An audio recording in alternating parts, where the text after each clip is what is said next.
Madame, Monsieur, bonsoir. Voici les titres de votre édition.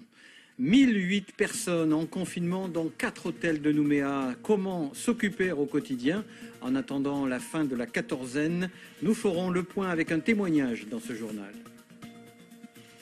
La suspension des vols à destination de Nouméa a suscité quelques inquiétudes. Un mouvement de colère d'une vingtaine de personnes s'est exprimé hier à Tontouta.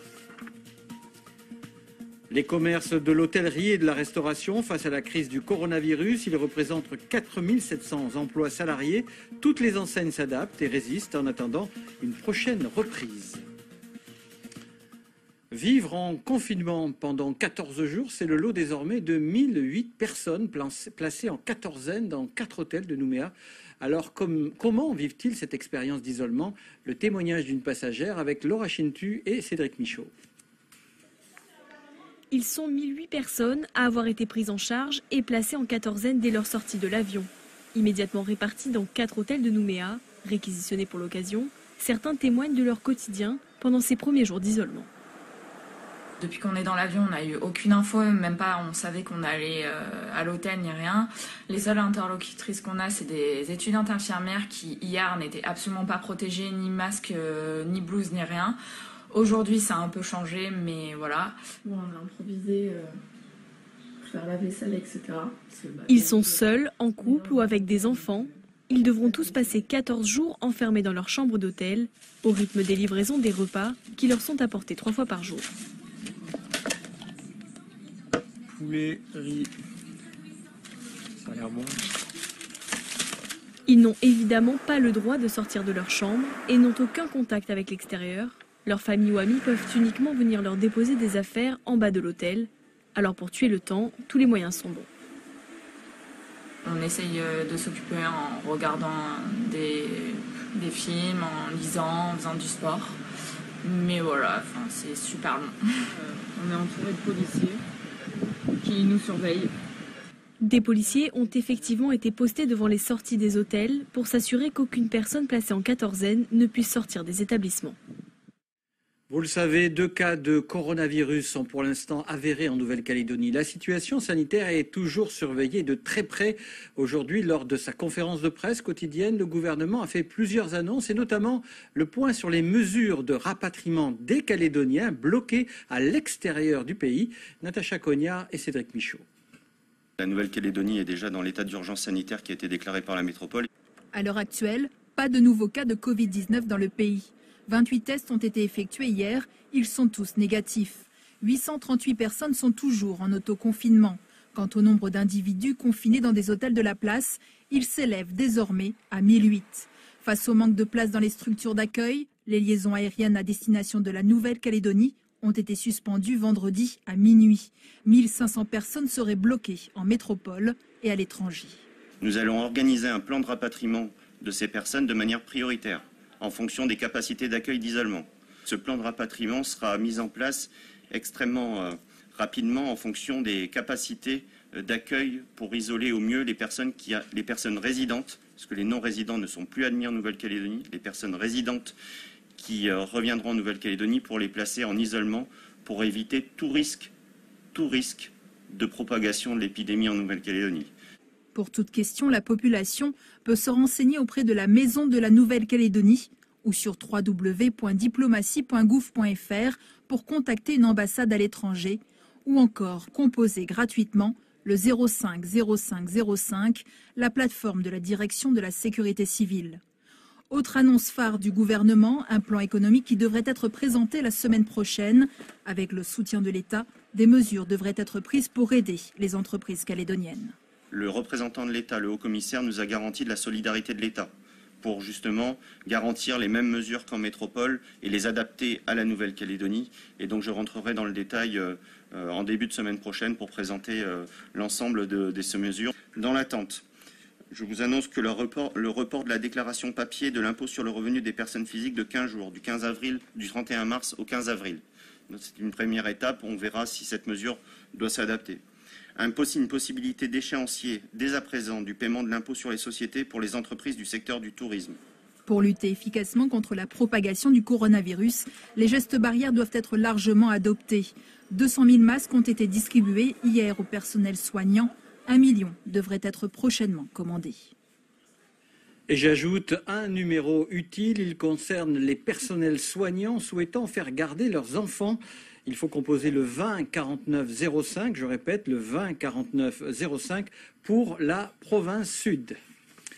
L'annonce hier de la suspension des vols à destination de Tontouta a suscité l'inquiétude. Elle s'est manifestée hier à Païta. Une cinquantaine de personnes s'étaient regroupées près de l'aéroport pour demander des mesures plus fermes. Martin Charmasson et Claude Lindor. Ils viennent de la tribu de Bangou, de Tontouta ou certains de Nouméa. Des banderoles sont déployées au carrefour de l'aéroport. Elles témoignent des craintes, des attentes et des soutiens de ce rassemblement. Le mot d'ordre, pas de débordement. La volonté, marquer une impatience. Tous les gens là, qui vivent sur Tontouta, on est tous inquiétés. Ça nous inquiète, cette façon de faire. C'est pour ces raisons-là que nous on dit que si on a fait un mouvement, c'est justement pour démontrer à nos responsables politiques qu'il va falloir qu'ils soient clairs avec le peuple. Les rassemblements de 20 personnes ou plus sont interdits. Le groupe passe outre la consigne. Les forces de l'ordre assurent la sécurité. Alors qu'à l'aéroport, les avions provenant du Vanuatu, d'Australie et du Japon se vident des passagers calédoniens qui seront confinés. Les non-résidents, eux, repartent vers le Japon à minuit 50, vol annulé puis maintenu. On a pris nos billets, le billet était très très cher parce que tous les vols ont pris énormément de valeur parce que les avions, il y en a de moins en moins sur Air France et Air Calin. Donc ce soir, on est venu un peu en avance pour être sûr de ne pas le louper. Le rapatriement des non-résidents va se poursuivre comme prévu. Pour les résidents hors territoire, il faudra de la patience. Le gouvernement reste en contact avec des passagers bloqués en Australie, Nouvelle-Zélande et au Japon. Et j'ajoute que dans un communiqué, la compagnie Air Calin a annoncé son programme des vols du 22 au 27 mars pour le rapatriement des non-résidents vers la métropole, demain dimanche, mardi et vendredi, et l'Australie ce dimanche, des vols qui reviendront à vide. L'approvisionnement en fret sera garanti par les vols cargo. Retour à présent sur une folle semaine d'actualité liée à l'épidémie du coronavirus, du lendemain des municipales aux déclarations du chef de l'État en métropole, jusqu'aux dernières mesures officielles du gouvernement calédonien. Le point avec Éric Dufour. Mardi, un couple d'Australiens en provenance de Sydney, dans l'après-midi, est déclaré positif à son arrivée à la Tontouta. La Nouvelle-Calédonie, jusqu'ici épargnée, fait à son tour face au virus et doit prendre des mesures en conséquence. Mercredi, le gouvernement met en place un plan d'attaque face au coronavirus. Première mesure, la quasi-totalité des vols extérieurs est annulée. Tous les arrivants dans le pays sont placés en autoconfinement. Première conséquence, le président Macron annonce le report du second tour des élections municipales. Tous les événements qui rassemblent du monde sont annulés. Les magasins d'alimentation sont pris d'assaut alors qu'aucune pénurie n'est annoncée. Jeudi, le gouvernement annonce les premières mesures pour faire barrage au virus. Regroupements et manifestations interdits, lieux d'enseignement fermés, mise en quatorzaine des arrivants, arrêt progressif des moyens de transport. Vendredi, la Nouvelle-Calédonie est placée en autoconfinement. Les cafés et restaurants sont fermés, comme les sites publics et les espaces de loisirs. Les vols internationaux sont suspendus. L'aéroport de la Tontouta est fermé après accueil des passagers des derniers vols. En France, l'état d'urgence sanitaire est décrété car le nombre de cas se multiplie. Aujourd'hui samedi, au point de presse désormais quotidien du gouvernement, le porte-parole Christopher Gigès invite les Calédoniens à limiter leurs déplacements aux seules nécessités absolues. Il indique par ailleurs que la Nouvelle-Calédonie applique des mesures adaptées à la situation. Le pays n'est placé pour l'instant ni en stade 2 ni en stade 3. Au chapitre économique à présent et parmi les signes d'inquiétude des Calédoniens, l'approvisionnement en bouteilles de gaz. Une soudaine ruée s'est déroulée hier dans la journée dans de nombreuses stations-service, mais le réapprovisionnement général sera effectué par le distributeur, assure-t-on, dès lundi. Un rush qui contraint les autorités à rationner l'achat des bouteilles de gaz, nous explique Michel Fonder, gérant d'une station-service à Port-Plaisance, au micro de Louis Perrin. J'ai pris connaissance d'un courrier qui nous a été envoyé nous demandant de ne fournir qu'une bouteille de gaz pour une consigne vide. On ne peut plus fournir donc une bouteille de gaz sans consigne pour éviter les stockages chez les particuliers, quoi. Autre secteur de l'économie impacté par le coronavirus, les producteurs agricoles de brousse. Ce matin se tenait à Ducos le traditionnel marché broussard, mais le format était quelque peu inhabituel, et ce en raison de l'épidémie.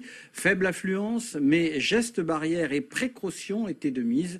Voyez le reportage d'Anne-Claire Lévesque et de Laura Chintu. Le marché de Ducos s'adapte à la crise. La Chambre d'agriculture y a pris des dispositions exceptionnelles. Les clients se garent à l'extérieur et viennent à la rencontre de vendeurs volontairement moins nombreux, 45 au lieu des 80 habituels. Ça nous permet en fait de laisser plus d'espace entre chaque exposant pour respecter les distances. Et on les a orientés, au lieu de les orienter vers l'intérieur de la halle, on les a orientés vers l'extérieur de la halle, avec leurs véhicules qui sont garés au milieu. Ainsi, les clients tournent autour de la halle et n'entrent pas sous la halle où ils peuvent se croiser, etc. Les exposants gardent le sourire, scellés et polis, mobilisés à la place de leurs parents. Jean-Louis, l'apiculteur, ou encore Marthe et sa force tranquille. Tous ont bien accueilli le dispositif. La disposition elle a été modifiée, donc ça a été aménagé avec une limitation des marchands. Donc après on s'adapte, on s'est tout simplement adapté. C'est quelque chose de nouveau. Moi je pense que y a moins de promiscuité entre les clients, parce qu'on force les gens à se mettre sur le parking en face. Ça a été bien, c'est bien. On est là depuis 4 heures du matin. Mais sinon ça va, ça se passe bien. C'est une première. Voilà, il faut innover dans la vie. La clientèle, certes clairsemée, était néanmoins présente, prudente et reconnaissante. J'apprécie ici le fait qu'ils n'aient pas changé les prix, contrairement à un magasin en ville là, qui s'est permis de vendre de la salade moche en plus, à 5 000 francs le kilo, dès le début de la crise. Et je trouve ça tellement scandaleux. Et moi je tire mon chapeau à des producteurs qui se déplacent et qui gardent des prix raisonnables. Le dispositif pourrait se pérenniser pour les prochains week-ends, mais rien de sûr, la Chambre d'agriculture suivra les directives en cas de confinement. Dans le secteur du commerce, les établissements de restauration prennent également la crise du coronavirus en pleine figure.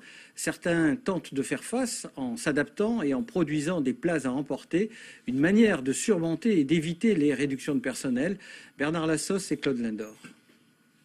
Il y a les 3 salades qui arrivent. Ce restaurant braverait-il la fermeture décrétée par les autorités? Non, bien sûr, ce chef ne fait que proposer sa carte sous forme de plats à emporter. Un combat pour sauver son entreprise. Malgré la vente à emporter, on ne vend plus d'alcool, on ne vend plus d'apéritifs, on ne vend plus de café, on ne vend plus pratiquement pas d'entrée. Donc c'est clairement un sauvetage. Moi j'ai 6 familles là, qui travaillent ici, plus la mienne, ça fait 7. 7 familles qui sont engagées dans ce combat. On a 2 stagiaires qui sont là également. Donc c'est un combat qu'on doit mener. On essaie de le mener de la meilleure manière qu'on puisse faire, en espérant qu'on arrive à passer ce cap difficile. Ce midi, l'établissement a servi une 50aine de couverts. Une clientèle d'habitués, mais également des clients qui ont à cœur de soutenir la profession. C'est surtout pour soutenir l'économie ici, les restaurateurs qui sont touchés par la crise. Parce que c'est pas simple pour eux, donc voilà, si ça peut les aider.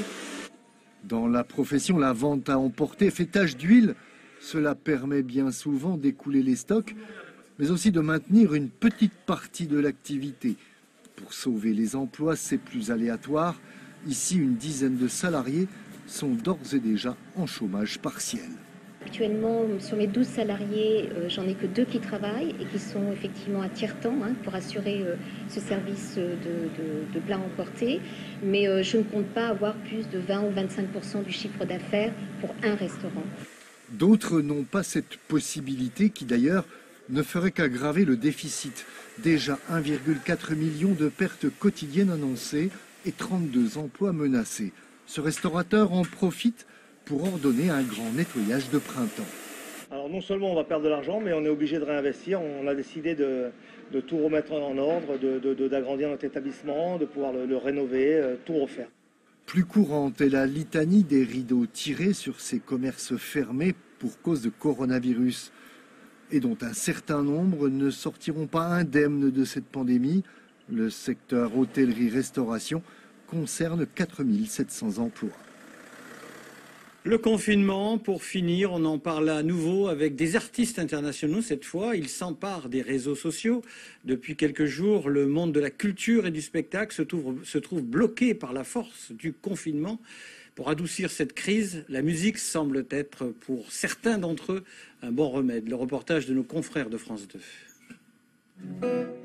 Je rêvais d'un autre monde. Il est le premier à avoir allumé son téléphone et joué en direct pour les Français confinés. Jean-Louis Aubert venait de débuter une série de concerts. Le Covid-19 a tout arrêté. D'interrompre la tournée, je me suis dit, il faut que je le fasse, ne serait-ce que pour moi, reprendre du poil de la bête et pour peut-être en donner aux autres. Se retrouver avec son téléphone portable, 12 000 personnes devant soi. Et on ne pense pas à 12 000 personnes, on regarde les petits messages de tendresse qui passent et ça fait un bien fou. D'autres artistes ont suivi, comme Benjamin Biolay, Christine and the Queens ou Francis Cabrel.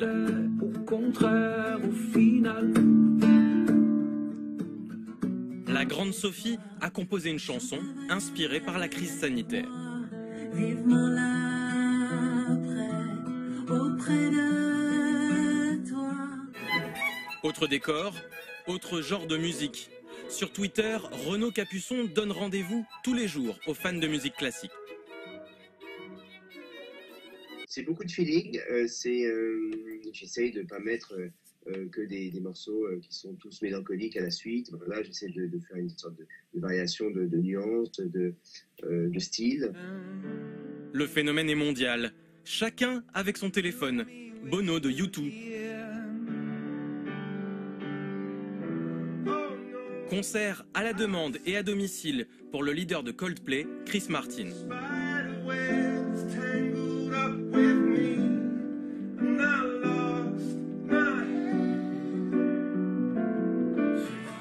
Et l'actrice Nicole Kidman chante avec son compagnon, l'Australien Keith Urban.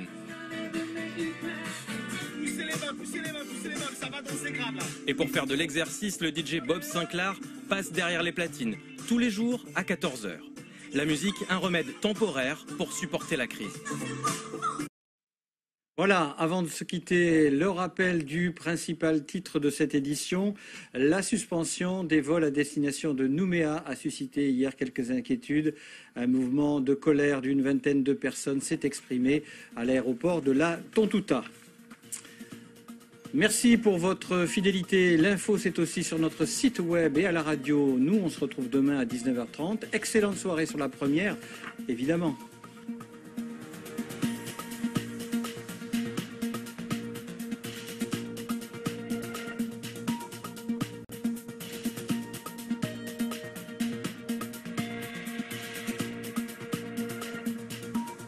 Continue sur lapremière.nc.